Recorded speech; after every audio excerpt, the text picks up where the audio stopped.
Welcome in to The Burn, everybody. I am Ryan Bendever, and we are presented to you by Hot Zone Sports, the information that you need to know, built with you in mind, for the people, by the people, and with the people. Join the Hot Zone Sports community today. Remember, our show is wherever you get your podcasts, Apple, Spotify. So if you could rate and review us, we would really appreciate it. And if you are watching on YouTube, subscribe to the show and hit that notification bell so you'll always know when our content drops. It really helps us out a lot. So on today's episode, as you can see, I am accompanied by a guest. And let me welcome him into the burn, Mr. Taylor Eldridge. How you doing, man? Doing well. Thanks for having me on, man. I appreciate it. Yeah, so for those of you that do not know who Taylor Eldridge is, let me give you a little insight. He has been writing for the Wichita Eagle as the Wichita State beat reporter, and let me tell you, he does not miss a story. He is an amazing writer, so if you have not checked him out, be sure to go do so. So, when did you realize that you wanted to be a sports writer? Man, it's probably back in high school, when they ask you, what do you want to do, when you grow up. And I was a huge sports fan. I knew I wanted to do something in sports. And I actually had a family connection. My mom knew the mom of someone that wrote for the Wichita Eagle at the time. And she arranged it where I could kind of shadow him at a K-State basketball game. I was a big K-State fan growing up, and he just happened to be the K-State beat reporter. So he let me tag along and come to a K-State basketball game, probably when I was, freshman, sophomore year or something like that. And I just thought it was like the coolest thing ever. You get to sit courtside. You're right there. You get the best seat in the house. You get to talk to the athletes, the coaches after the game. And I was just like, man, if you can get paid to watch sports, that sounds pretty good to me. So that's kind of when I figured it out. I knew at a pretty early age, I never really wanted to be anything else. So I've been pretty lucky too. I've been able to just be a writer as kind of my main income my whole life. So it's worked out, and just never wanted to be anything else. So sports writing is just kind of what's always been on the table for me. It's awesome. A lot of people aren't able to follow your dreams, and you did it. I remember actually seeing some of the articles that you wrote in high school. I actually won some awards for those articles too. Yeah. So I covered high school sports. That was kind of what I grew up doing. Did that for almost 10 years for the Wichita Eagle. A lot of that as a stringer, kind of like a correspondent. They would, I didn't work there full time, but they would call me up and be like, hey, we need you to go here on Friday night. You go to Halstead or Haven or Heston or, all these little towns, Sedgwick, all these little towns around Wichita, go cover a high school football game on Friday night. Back then, newspapers were still, king. So, you'd watch a game, you go find the closest McDonald's you could. That was like the only place that had Wi-Fi back then. So just try to find a McDonald's that you could sit in the parking lot, type your story up, and send it back in. So, I did that for a long time. Really loved working high school sports. Unfortunately, the Eagle doesn't have a dedicated high school sports writer for the last few years now, but I just love it so much. So I try to help out as much as I can. Obviously I'm busy with Wichita State stuff, but right. Never want to give up that high school just because I love it so much. That's what I came up doing.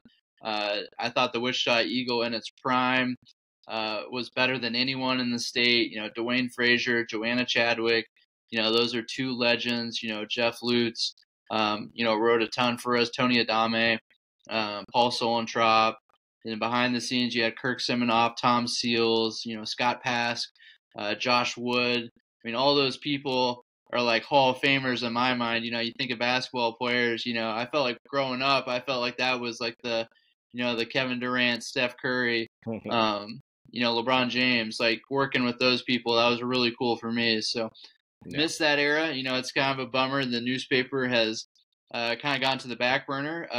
Everything now is online, pretty much. But man, I miss those days where you go in on a Friday night, write your story. Then if you stuck around to like 11:15, 11:30, you could actually watch the newspaper get printed, the very first edition, and see your story like on the sports page. So that was pretty cool. I consider myself lucky. I got the very tail end of that golden generation of the newspaper era, that newsroom feel. Just so much different now, though. Yeah, the newspaper's definitely evolved. I was talking to my dad the other day, and he said he doesn't even read the newspaper because it's all online now. It's crazy. Mm-hmm. But so you're also the founder of Run ICT. So tell my audience, what exactly is Run ICT? Man, I did that a long time ago before I had got the job at the Wichita Eagle. Back then I was young and hungry, and you try to stand out. Back then, really competitive to try to get a job in the newspaper industry. So I just thought, what can I do to differentiate myself from the rest? And at that point, websites, it was still in the very early ages. I was still able to Google it to figure out how to make a website. But not a lot of people had those back then. So I basically just made a website, and I picked a sport that I thought was undercovered. Nobody was really writing about cross country or track and field. And I thought, football, basketball, baseball, those are kind of the main sports, softball, soccer. But I thought, the running community doesn't really get a lot of love. So I just basically one summer I was just like, hey, I'm just going to make a website. I'm going to just go all in on covering a sport that's undercovered. All of this on my free time. I didn't get paid. I was just doing it for the love of, writing and sports and, covering high school athletes. And I would come up with rankings, and I'd keep track of results, do like question and answers with athletes and coaches, and just basically just kind of did it on my own time. And when I eventually got hired by the Eagle in 2016, editor mentioned that website as a reason, why I kind of stood out from the rest, just because I was kind of willing to go above and beyond. I feel like now, though, almost everyone has, a website or a YouTube channel or a TikTok or whatever. It's a lot easier to get, your work out there. Still, just as hard to get a job, but it's easier to get your stuff out there. But yeah, that's where Run ICT comes from. Was just old cross country blog that I used to do, probably like 2013, 2014, somewhere in that range. That's pretty good. That's some good stuff right there. All right, so let's go ahead and jump into some Wichita State, since you are that Wichita State guy. So, thoughts on Wichita State, who improved from 15-19 record just a season ago to a 19-14. This has been a bit of a rebuild for Paul Mills, but as we thought the season was over, and there was a lot of confusion online, a lot of shade was being thrown your direction, but they ended up getting invited to the NIT. What happened? Yeah, so basically, they lose in the quarterfinals of the American Athletic Conference tournament on Friday in Fort Worth. They drive up on the bus that Friday. They have their exit meetings on Saturday with the guys that can come back. Everybody goes their separate ways. Some of them stayed in Wichita just because, that's where all their stuff was. But there were multiple players who actually left Wichita and were not in there because everybody thought the season was over. There's no shot at an NIT. The net ranking was 134. Yeah, just to give you some context, no one outside the top 100 played in the net last season. So, very reasonable that they thought their season was over. And, you could tell by, their actions. They sent the players away, spring break, you can go wherever, and they did. So, they believe their season was done. And it just sounds like the NIT was very disorganized behind the scenes, because they didn't give teams a heads up on it if they were going to be selected, which doesn't make a lot of sense, because, they're making phone calls to the Power 5 teams asking if they want to play, and almost all of them are turning them down. And that's what WSU, I don't think anybody could have predicted. There's just like a major revolt from the Power 5 teams. Last year, over half of the NIT field were Power 5 teams, 17 of the 32. This year, only 4. So that's 13 spots. I just went down the list, and, from the list that I gathered, there were around 30 teams that probably declined. Some of them are public. A lot of them are probably just behind the scenes. But so it's just, I don't think anybody could have saw this coming, that many teams would decline. And then another huge difference this year was the Crown tournament, which is brand new. Fox Sports is putting it on in Vegas, and kind of the idea behind that was they wanted to get the 16 best Power 5 teams that didn't make the tournament and play. They don't play till the end of the month. It's after the portal opens. Which doesn't make a lot of sense to me, but they were able to attract some of the Power Conference teams. So you have those bids, 16 bids going there. You have 30 teams declining. That's how you get, all the way down to 134 on the net rankings, and that's where you get Wichita State. So, yeah, I don't think anybody saw this coming. From the players, the coaches, the staff members, the parents, I was texting everybody last night when it came out. Nobody saw that coming. Everybody was kind of caught off guard. And so Mills had to send out a text, right after it came out and said, hey, we have a chance to compete for a championship. Who's in? And, everybody was, pretty unanimously, they wanted to play another game. So, yeah, I don't think there was any, no opt-outs, no concerns about people coming back. So, they should be good to go full strength tomorrow night in Stillwater. So, yeah, just, I've never heard of anything like this. People I've talked to in college basketball industry, I haven't heard anything like this. And, like I said, the NIT was just very disorganized. They had a team that was in the CBI field, so they had the same team in 2 different postseason tournaments. They actually invited another team because they thought that team was going in the CBI. Then it turns out they come to the NIT and they have to rescind the bid to South Alabama. So feel terrible for them because they were told they were in, and then the NIT said, oh, wait a minute, never mind. And they just had to rescind the offer. So it wasn't just Wichita State. It was going on all across the country, confusion with the NIT. But, yeah, that's kind of the crazy story behind how they go from, finished, the year's over, let's focus to next year, to now, hey, we're playing in less than 48 hours in Stillwater. Right. And yeah, that was crazy with South Alabama. I remember reading a report where they apologized to the South Alabama head coach and was like, what am I supposed to tell these kids? Like, that's just, you can't have an error like that when it comes to being in a tournament, being, say you're a 5th or 6th year senior and you have another opportunity to play, and now that offer's been rescinded. That's just wild to me. Yeah. But yeah, that Crown tournament, that's I was hearing about it a little bit today, and they were talking about having these teams down there for like a week and a half.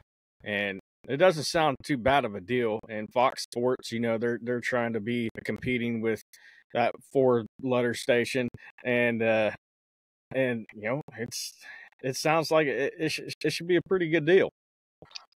Yeah, I'll be curious how it works out. Like I said, it's after the portal opens, so yeah, you could have some awkward situations there where guys you think are playing are not going to play now. It's so like, what are they doing for the next 2 weeks now? It's just kind of an awkward time to have a postseason tournament. But if you look at just the strength of the field, they were able to get a stronger field than the NIT.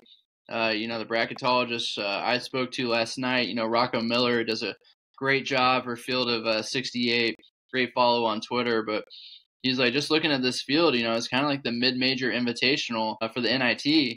It didn't used to be that way. It used to be, a pretty prestigious tournament. If you didn't make the NCAA, it was still a big deal to play in the NIT. And, Shocker fans know that better than almost any fan base because, that 2011 championship, that kind of, sparked the turnaround for Wichita State, led to that, that rising, over the Greg Marshall years. A couple years later, they're going to the Final Four. They're going 35-1, and it can all be traced back to that NIT championship run. So they know what it can do for a program, but it just seems like in the year 2025 just doesn't hold the same weight. With the portal and the NIL, these teams are built for basically 1 year. So it's hard to have much of a carryover effect. It's hard to launch a program the same way that they were able to, 10, 15 years ago. Right.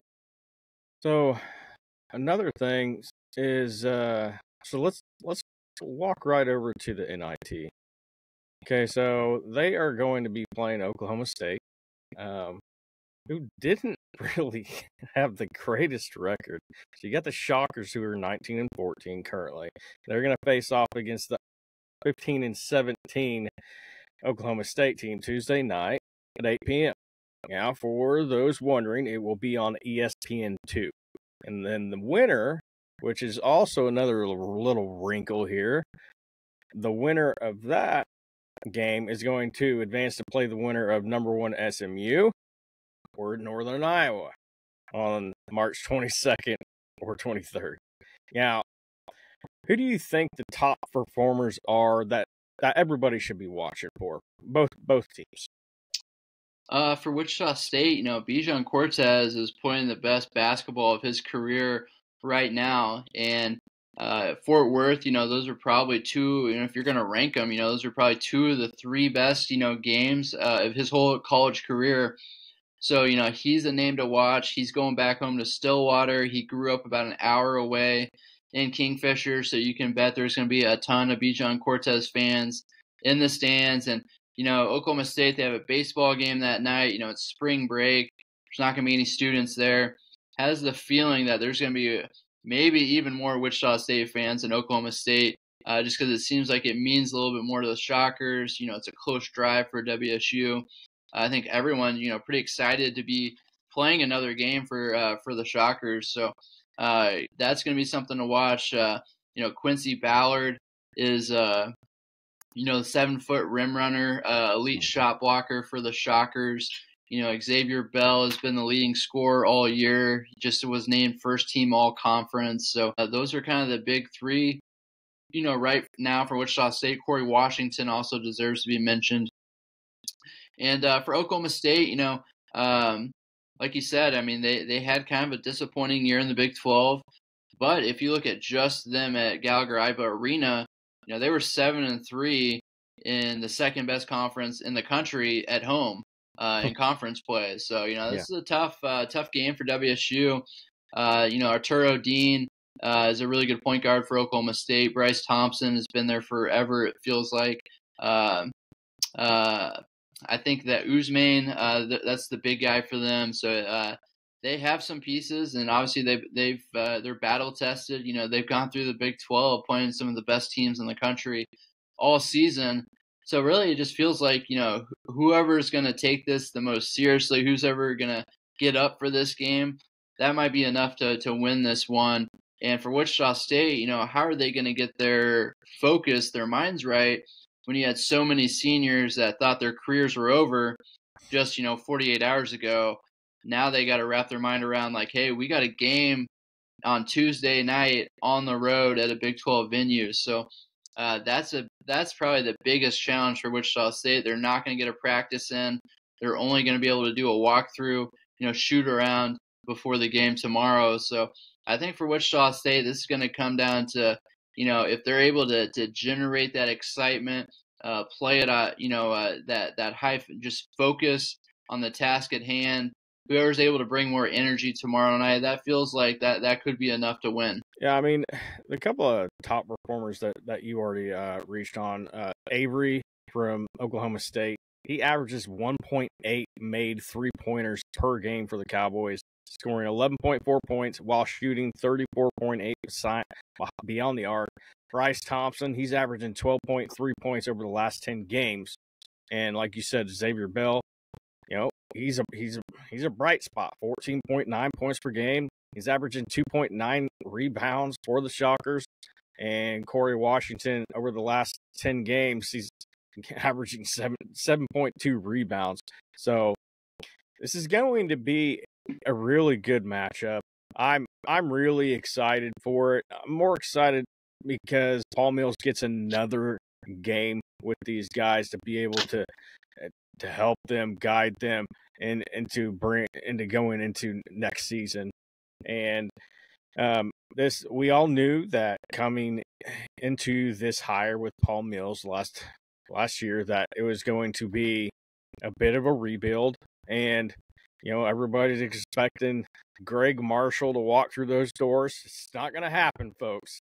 Paul Mills, he is one of the better X's and O's guys that I've seen probably in the last 5 years. He is really smart. Yeah, I mean, I think if you ask anybody who is around Paul Mills and that staff, they're going to tell you that, he is a really good basketball coach. He lives and breathes this stuff. Very good X's and O's. So, yeah, I mean, I think fans kind of, all they can judge from is, they're not there day to day. They don't see the behind closed doors, what goes on in practices or the scouts. All they have to judge is, those 40 minutes on the court and the win-loss record. And sometimes that's unfair. And, there's a lot of good coaches that don't have, those sparkling win-loss records for whatever reason. And, I mean, it's just it's an uphill challenge for Wichita State to get back to that level.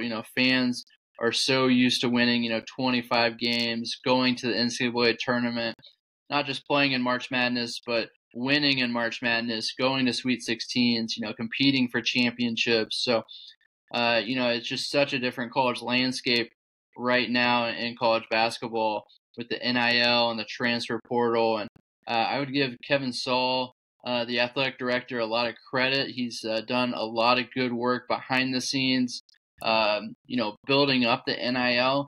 It's still not anywhere close to where they want it to be. It's much improved, from everything that I've heard from, sources inside the program, outside the program. It's right around 1 million right now for men's basketball. And, that's probably sitting, about, I would say probably in the middle of the American. They're going to need more if they want to compete for a championship. And I don't think it's ever going to be, maybe someday, but it's going to be tough to match, the FedEx money out in Memphis. But besides that, they could be number 2 in the conference. But they just it's kind of the chicken and the egg thing. People with money, they want to see the wins first, before they invest their money. And then the coaches, the people in the program say, well, we need the money before we can win. It's just really hard right now in college basketball. So, there was progress shown at the end of this season, 8-4 in the last 12. I thought the Memphis game in Fort Worth was one of the best games WSU has played. Maybe the best in terms of competitive spirit. They didn't play a clean game, far from it, but just in terms of just how competitive they were, never backing down. I thought that was the most grit that WSU showed, going toe-to-toe with, a team that just got a number 5 seed in the NCAA tournament. They went, down to the wire with that team. So they showed, their ceiling, how good this team could have been if they would have played like that all season. And that's kind of the problem when you look at this is that, there was progress shown, but at the end of the day, it wasn't anywhere close to the NCAA bid. They didn't compete for a conference championship. They're expected by pretty much everyone to be a top 4 team, top 5 in the conference. They finished 8th, kind of a distant 8th, wasn't even close to contending. They dug themselves in a huge hole once again at the start of conference play. You got to give them credit, though, for, digging their way out of it, showing some resilience, from coming back from 1-7 in conference. But at the end of the day, you got to, you have to judge the body of work. And I think Paul Mills would tell you himself that, it's not good enough for Wichita State. And he's going to be building towards that. And I think it's a fair question for the fans to ask, like, how are you building when, we're losing, 7, 8 seniors on the roster? It's tough to imagine, it's just really tough to build a program right now. It's almost like you're piecing a team together year by year. Yeah. And they actually have some good recruits coming in. Noah Hill being one out of Sunrise Christian Academy. I mean, crazy story about him. He didn't start playing basketball until he was a freshman in high school. So I mean, he's very raw, but the talent is there, and he ended up being a 3-star recruit, and Wichita State snagged him. And if you watch any videos on him, like you posted a few videos, I think it was last week, where you can just see the raw talent. And if Paul Mills can get a hold of that, like I believe that he can, he's going to be dangerous. Yeah, they really like the recruiting class. Everyone I've talked to, Tyron Rathan Mays down in Houston is another high school kid they got. Dre Kendall at Barton. All 3 of those guys with Noah Hill. Everyone I've talked to in the recruiting world has said, man, that's a good get for Wichita State. And they said, if they would have waited a little bit more, those guys are probably going Power 5. Noah Hill could have stuck around another year. At Sunrise, he reclassified. He was getting recruited by Texas A&M and Texas in the 26 class, but WSU wanted to take him in 25, so he reclassifies and is going to join them. Tyron Rathan Mays playing for PJ Kuznar down in Houston, another guy that they thought kind of blew up this year. And if he didn't sign with WSU back in the fall, he'd probably be entertaining some pretty good offers right now. And the same for Dre Kendall. He was a role player for the national championship team last year. Signed with WSU before the season. Kind of the same thing. It's blown up. I think he's rated like as a top 10 JUCO recruit now. And if he was on the open market, Wichita State would have a really hard time keeping him if it was open. So I think they've done a good job so far in building a recruiting class, but when your first 2 years start out, when you're not sniffing the NCAA tournament, I think it's human nature for any coaching staff to start feeling, a little bit of a pressure to start making a push for a postseason, NCAA bid.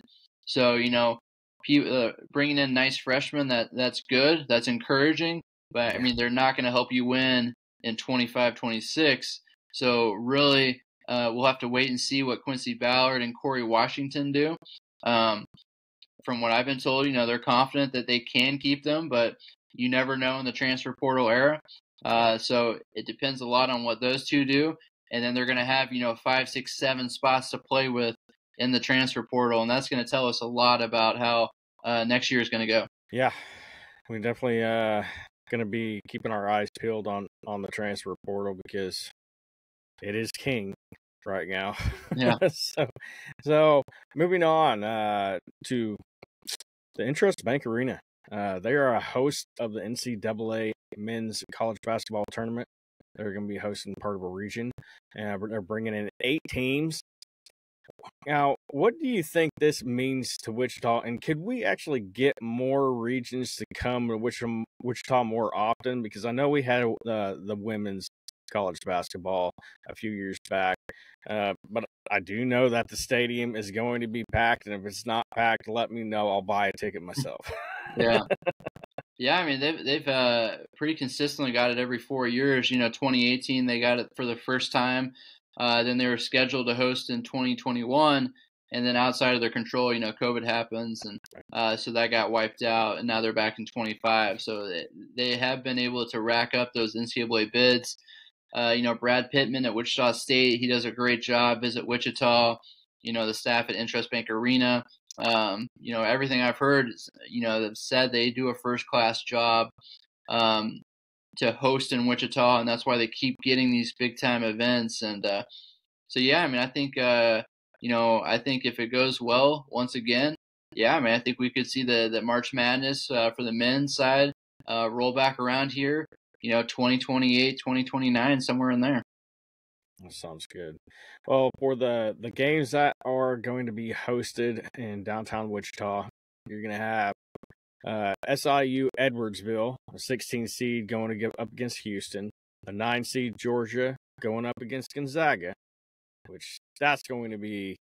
And Gonzaga looks just nasty this year. Then you have Drake, the 11 seed, going up against Missouri. I think Missouri's in a trap game there. And then you have UNC Wilmington, the 14 seed, going up against the juggernaut scoring machine of Texas Tech. So as we move on to the March Madness, we probably need to discuss one story. North Carolina, they got in yesterday along with Texas, but the big issue was North Carolina Tar Heels getting in over Boise State, West Virginia, Dayton, Ohio State. It's just every year there are teams that are on the bubble trying to prove that they belong in the field. More often than not, these teams end up building a resume worthy of making March Madness field. Unfortunately, the tournament selection committee chose to go another route this year, thinking these teams' cases weren't strong enough or there just weren't enough spots for them to make it into the bracket. There were obviously teams that have a right to be upset by the decision of the Tar Heels getting in, especially after this controversial decision. The shocking omission is that the Mountaineers, who were widely believed to make the field before it was revealed, that they missed it. The impressive start of the year for the first-year head coach Darian DeVries wasn't enough after a late slump that included a loss to Colorado in the first round in the Big 12 tournament. What doesn't make sense to me is the Mountaineers had a resume worth being in the field. Early in the season, it picked up big wins against Gonzaga, Arizona, at Kansas, Arizona State, all wins against top 20 teams in the net rankings. An overall 6-10 quad one record. Mind you, North Carolina was 1-12 in the quad ones, and they were on par for a bubble team. And the 10-13 record combined with the quad two was really good. The 6 quad one wins were more than 13 at-large teams selected. West Virginia proved it can beat these quality teams, but somehow it wasn't enough. Yeah, that's definitely one that caused a lot of outrage. If you look at just the metrics of it just depends on what ones you want to look at. Everyone pointed to the quad one losses for UNC. I think they were 1-12, something like that. I think if you let the other bubble teams they were in contention with play those games, they probably have a pretty similar record. It wasn't like they were losing to bad, very bottom end of the quad one. They were losing to top end quad one teams. So yeah, I mean, I can see both sides. I see why UNC, 1-12 looks bad, yeah, but outside of that, they were really solid. And no quad 3-4 losses. Quad 2 was good. They were clearly playing really good basketball at the end of the season. I think they won 9 of their last 11 or 12 games. So and then you flip side that on West Virginia, no Tucker DeVries. That's when they scored 2 of their big marquee wins early in the season. They were kind of coming in on a little bit of a skid. So I understand. I mean, I saw something on Bracket Matrix, which tracks like all the bracketologists. 100% of them, 150, something like that, had West Virginia in the field. So I think I saw where that's the first time that's ever happened in the history of Bracket Matrix, where all the bracketologists had one team in the field. Selection committee did not have that team. So I understand the outrage, and I'd be pretty upset if I was a West Virginia fan. Especially, it's just a bad optics too, with the North Carolina AD being the chairman of the selection committee too. I mean, no matter how you try to spin that, that's just not a good look.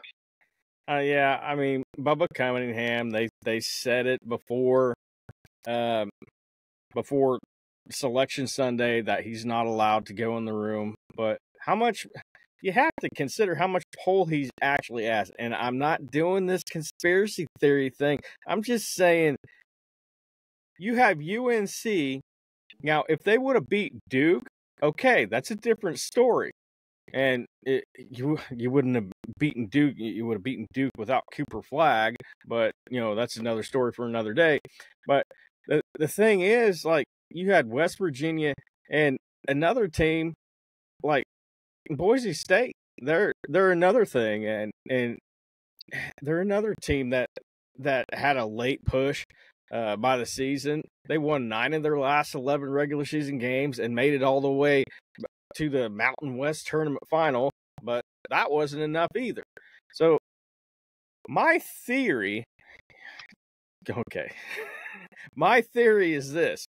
When you look at Boise State, and then when you look at North Carolina, which team holds more weight? Which team is going to give you more viewers? Now, Boise State, they had an exceptional 24-win season, more than last year's first 4 team. The Broncos, they posted a win against tournament teams like Utah State, New Mexico, and they also beat Clemson in the regular season. They followed that with a defeat at San Diego State and New Mexico before falling to Colorado State in the conference tournament. The Broncos finished with an 8-8 quad 1 and 2 record, proving they are capable of playing against the field of 68. So, I don't know. Something is going to have to happen, and the way the NCAA always works is nothing changes until something screws up, and then they try to find ways to fix it. Yeah, that sounds about right. So yeah, I mean, I think it's a really tough job. You're not going to make everyone happy, no matter what you pick. So I think there's even though West Virginia, 100% of the bracketologists had them in. I think there's a case still for North Carolina if you just look at just the predictive metrics, which takes into account every possession of every game, how efficient were you. North Carolina, it's not even close. North Carolina is, almost 20 spots above them in KenPom. So I can see why, but I mean, it's very, very rare, like I said, unprecedented for all the bracketologists to miss on one team. And like you said, I think West Virginia, fans have a right to be mad. Boise State, I thought they were playing really good basketball. I watched them beat New Mexico Friday night in the Mountain West tournament. I think the Mountain West might have lost a little credibility last year, though, when they got all those bids and then all those teams flamed out. So maybe that influenced this year's decision. But, yeah, I mean, I thought Boise State was deserving, too. They're a really good team. Yeah. And it's just, I don't know. It's just a bit crazy to me.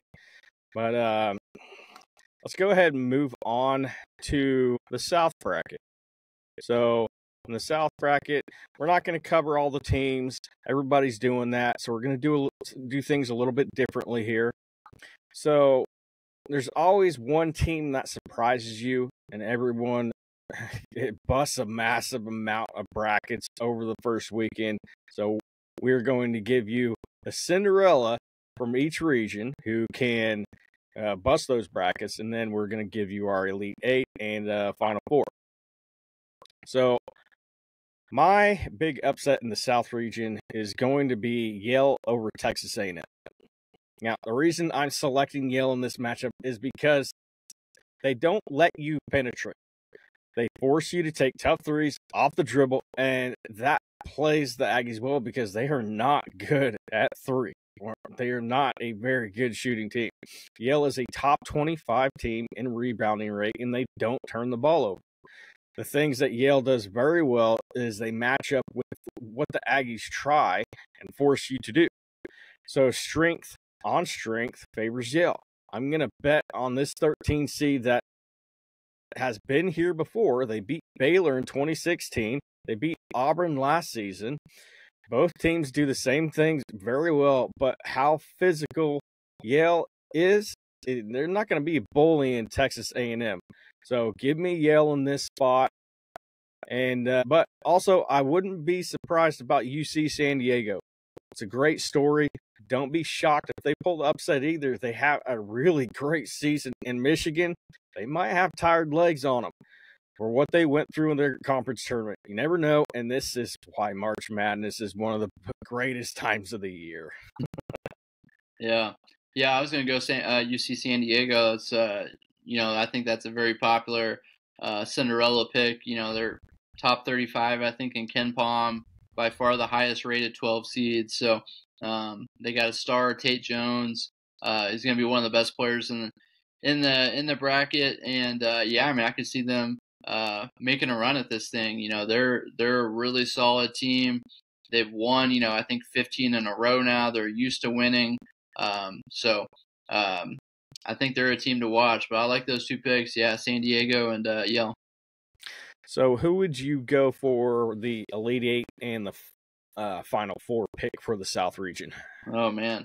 I haven't even filled out a bracket yet. I don't know if I can. I'm going to be covering it. So I haven't even looked. So you might have to ask me later in the week. I usually like to wait till after the first four anyway, on Tuesday night, and kind of get a feel for, sometimes those 11 or 12 seeds, they'll come out and, make a surprise run. So I like to, wait and see, the 64 field before I fill my bracket out.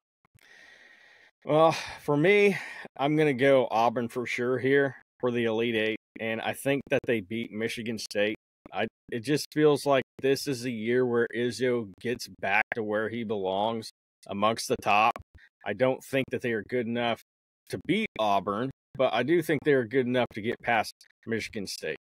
They had a really good season, and most everybody thought Izzo was done over the past couple of years. And so that's who I'm going to take for my picks there. Yeah, that sounds good to me. Hard to argue either one of those. Yeah. So let's go ahead and move on to the East region. Duke, they're the second number one overall seed, but the betting favorite to win the national title as of early this morning, ahead of Florida and number one overall seed Auburn. Alabama is tournament tested. That followed up last year's Final Four run with a third place finish in the nation's toughest conference to earn the number two seed.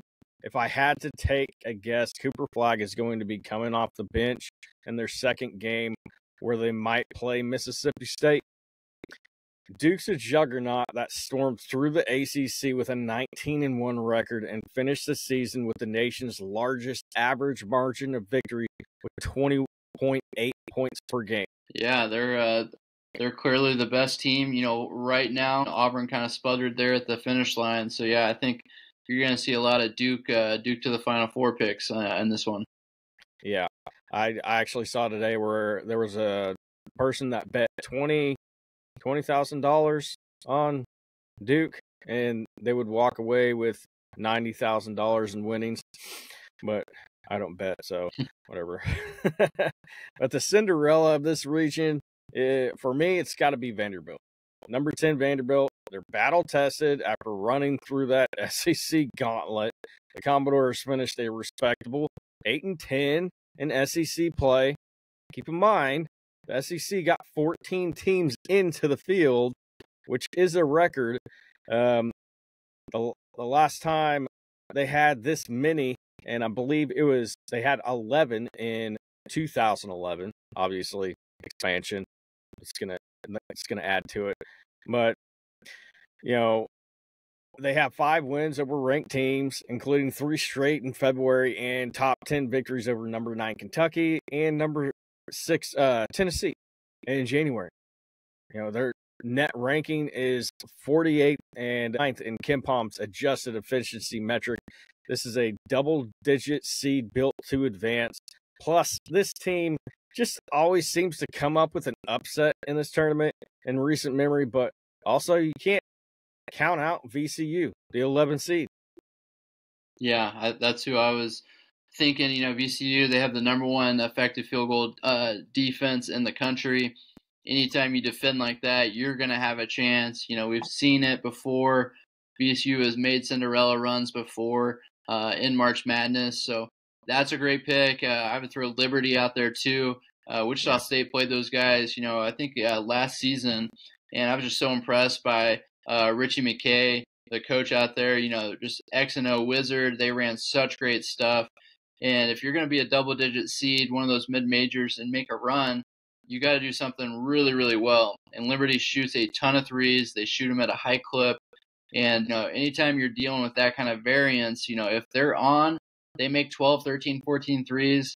You could see them make a run in March. Oregon first game, so that might be a little 12-5 upset pick for people if they want to look into that one. But I really like Liberty. I think they're either going to be in it or they're going to get blown out by 20. So I don't think there's any in between there. It's just going to depend on if the 3-point shots are falling that day or not. Yeah, I mean, I have Duke here for sure in the Elite Eight. I am not a Duke guy by any means here, but their opponent is going to be a little bit more difficult. I do think that Duke's region, they definitely got the best draw, but I have a feeling that Alabama, you can pick them here, especially with Sears leading the team, one of the best players in the nation. But there's also a sleeper in this region in Wisconsin. What makes this team interesting and also dangerous is the extreme uptick in offensive production. After ranking 145th nationally in scoring last season, the Badgers head into the tournament 35th in the country at 80.5 points per game. But in the end, I am going to go with Alabama facing off against Duke here. And if you have Cooper Flagg leading the way for Duke, I just don't see how Alabama is going to be able to stop Duke. They just have way too many weapons. It'll be a close game. But in the end, Duke is going to come out on top because they're one of, if not the most dominant teams in all of college basketball this season. Yeah, I mean, I think I agree. Duke is it's going to be hard to pick against them. Everybody's picking them. Yeah. So let's go ahead and move on to the West Regional. I call this the coaching bracket. Just because it's really just difficult to imagine a region where you have more coaching star power than what the West will offer viewers of this year's tournament. You got Rick Pitino at St. John's, Bill Self at Kansas. There's John Calipari at Arkansas, and some guy named Dan Hurley at UConn. The winner of the last 2 national championships. Those 4 heavyweights have 7 rings between them. But guess what? They are not the number 1 seed. That distinction was claimed by Florida head coach Todd Golden. Now, St. John's may be the best defensive team in the country, and Texas Tech is capable of beating anybody. The Red Raiders have one of the best offenses in the country and are not afraid to unleash from beyond the arc. According to KenPom, the West region features 3 of the top 6 offenses in the country in Florida, Texas Tech, and number 6 Missouri.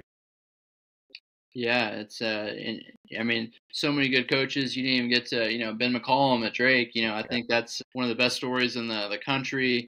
I remember last year or 2 years ago, when Wichita State had an opening, there's a lot of people that were pushing behind the scenes for Ben McCollum. They thought he was, going to be a home run hire. And just what he's done at Drake is so impressive. And, if you ask people behind the scenes, not very surprising. A lot of people saw this coming. He is an elite X and O's coach. And that's going to be a tough first round. Mizzou's coming here to Wichita. My guy Caleb Grill, I feel bad. I mean, that's a really tough first round matchup for Missouri to have to guard, Bennett Sturts and Drake, and just the chemistry that they have, and with a first year coach is pretty incredible. So that's one of the games I'm looking forward to the most on Thursday here in Wichita. I mean, speaking of Drake, I don't know if you can call them a Cinderella, but the Tigers drew Drake on Thursday. It's going to be a juicy matchup. The Bulldogs are 30-3 and won the Missouri Valley Conference. But one thing the viewers may or may not know, Ben McCollum, he won a national title at Division II Northwest Missouri State. Drake's leading scorer Scorer Sturts is a transfer from Northwest Missouri State and a native of suburban Kansas City, Missouri. Now, it wouldn't be a total shock if Drake beat the Tigers and Texas Tech to get to the Sweet 16, but oh my, that would be one heck of a train to go through. Yeah. Yeah, McCollum, he has 4 national titles, so he's the real deal. And yeah, I mean, that's, you've been asking me the upset Cinderella team for each bracket. I think a lot of people are going to have Drake on there just because of McCollum. It's a great story. Bennett Sturts, this time of year, you need a guy that can be that star. So that's a good pick there. I would throw out UMC Wilmington too. They're another team that's coming to Wichita. They got a big 7-footer actually from Kansas, Hoxie, Kansas, Obaya. So that's a one to just not very many mid-majors have a size like that. And they got a really good backup center too. So they got kind of like a 1-2 punch down low. So that's kind of a little upset pick there. I don't think very many people are going to pick them over Texas Tech. Tech has looked so good this year, but they're a little dinged up coming to Wichita. So never know. You might want to keep your eyes on the Seahawks there from Wilmington. Good thoughts. Good thoughts. So for me in the Elite Eight and the Final Four pick, Florida, I have a strong feeling that they are going to go to the Elite Eight at a minimum in a year when the SEC is sending a record 14 teams to the big dance, including 5 teams among the top 15 seeds overall. The Gators will enter March Madness playing better basketball than any of them. Golden's team ran away from number 21 Missouri, number 5 Alabama, and number 8 Tennessee in consecutive days to cut down the nets at the SEC tournament on Sunday and improve its resume enough to claim the final 1 seed over the Volunteers. Florida St. John's, talk about a battle. St. John's is not the greatest shooting team, and they rely on their defense heavily, and they've done that extremely well. It doesn't hurt that you got a legend as your head coach and Rick Pitino either. In his second year at St. John's, he's led the Red Storm to their first Big East regular season outright championship in 40 years. Florida is still a juggernaut like Duke, though, offensively. There is scoring coming from every angle, and in the end, Florida advances. Yeah, I saw them beat Wichita State by like almost 50 this year, so I can confirm they are very good.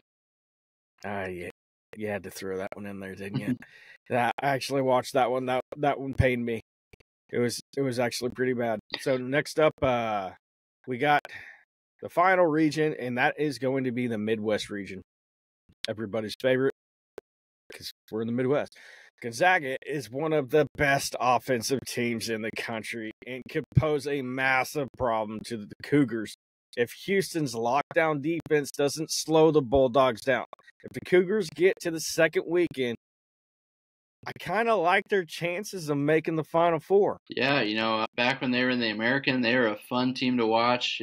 Defense, rebounding, very reminiscent of how Greg Marshall won with the Shockers back in the day. Kelvin Sampson's kind of taken that same formula and just cranked it up a notch at Houston. And, man, they are fun to watch. They get after it. Can't really shoot the ball as well as some of these other, title contenders, but they get after it on the glass. They will get after it on defense, and they're just tougher than the other team more times than not. So, yeah, I mean, it's easy to kind of pencil them in for a deep run. But, Gonzaga, I think they've been to 7 or 8 straight Sweet 16. So, that's a very juicy matchup in the second round that we're going to get a treat to in Wichita. Kelvin Sampson, Mark Few, 2 of the best ever to do it. 2 huge brains in college basketball. And we're going to get that here in Wichita if Gonzaga is able to win that first game. So I think that's the matchup everyone's kind of got their eyes on, because that could be kind of the story of March Madness, that second round game on Saturday. Yeah, if we actually get that matchup, that's kind of a dream matchup. But you have to wonder if Houston is actually going to be able to get past Gonzaga, because I don't know. Gonzaga is actually looking pretty good. Speaking of Gonzaga, they're Cinderella of the region. Gonzaga doesn't count as a Cinderella anymore. Okay. McNeese State, they're an intriguing candidate for me. The Cowboys are back in the tournament as a number 12 seed after losing to Gonzaga a year ago as the number 12 seed. This year, McNeese draws Clemson. But I'm going to go with Utah State, a team looking to make it to the third round of an NCAA tournament for the first time since 1970. We all like great stories, right?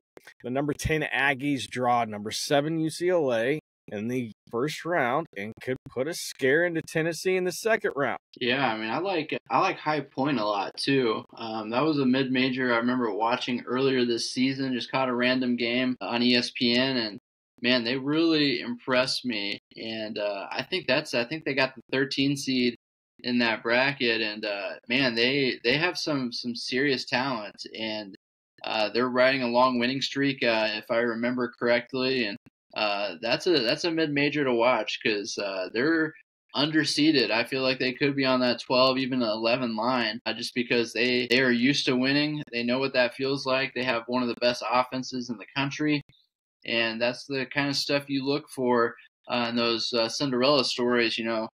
Teams that can do something really, really well.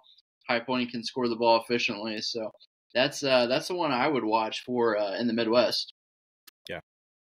Now, moving on to the Elite Eight and Final Four, who's going to make it?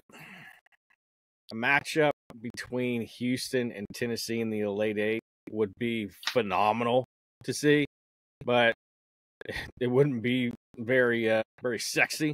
The first team to 60 or maybe even 50 points would win in a battle of the two of the best defenses in the country, assuming Houston can snap Gonzaga's Sweet 16 streak, like you said.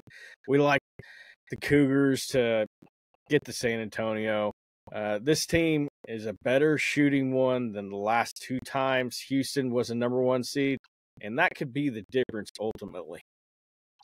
Yeah, I like the way that Houston plays. I think they're pretty bulletproof for March because they don't rely on shooting, but I think this might be their most talented offensive team. They always rely on defense and rebounding, but they got, some guys that can really stroke it from the outside, 40% shooters from deep, and, they're a little banged up too. Juwan Roberts nursing a little injury, but if they can get him back, I really like Houston. I think this might be the year, he makes a run to that championship game. If I was going to fill out a bracket, I think I might pick Houston, Florida. Those are the two teams I've seen this year that were just like, wow. Obviously Duke, Auburn, there's so much talent on those teams, but, we saw Auburn stumble at the end of the season. Duke a little banged up now, Cooper Flag. You don't know how that's going to go, but all four of those teams, not a coincidence. They're the 1 seed. So I like all 4 of them. And, man, somebody's going to have to play an incredible game to beat any of those. Yeah, I mean, all in all, this is going to be a great tournament. This is one of the greatest times of the year. And me and Taylor both can't wait for it to get started. You got the play-in games here. But yeah. But hey, before you leave, can you give this video a thumbs up? Can you do that? It really helps us pop in a big way. Everything is free here. That's all we ask of you. Leave a comment below. And if you're on podcasts on Apple or Spotify, drop us that 5-star rating and review. And also, if you were waiting for the live stream to hit YouTube, I send my apologies because apparently something happened with my streaming service. So we will get this episode posted as soon as possible. That way everybody can watch it because I know there were viewers waiting on it. But I want to thank Taylor Eldridge for joining me. It's been truly a pleasure to have someone like him on the podcast. It's awesome. Keep pushing out that amazing articles that you do. It brings a lot of joy to people if you don't hear it very often. It does, because men like me, we like reading articles about Wichita State and what's going on in Wichita area. So yeah, keep up the good work, man. I appreciate that. Thank you very much. And yeah, you keep up the good job on this show too. I appreciate it. Thanks for having me on. Yeah. All right, that will go ahead and end this episode. I hope everybody has a blessed week and enjoys March Madness.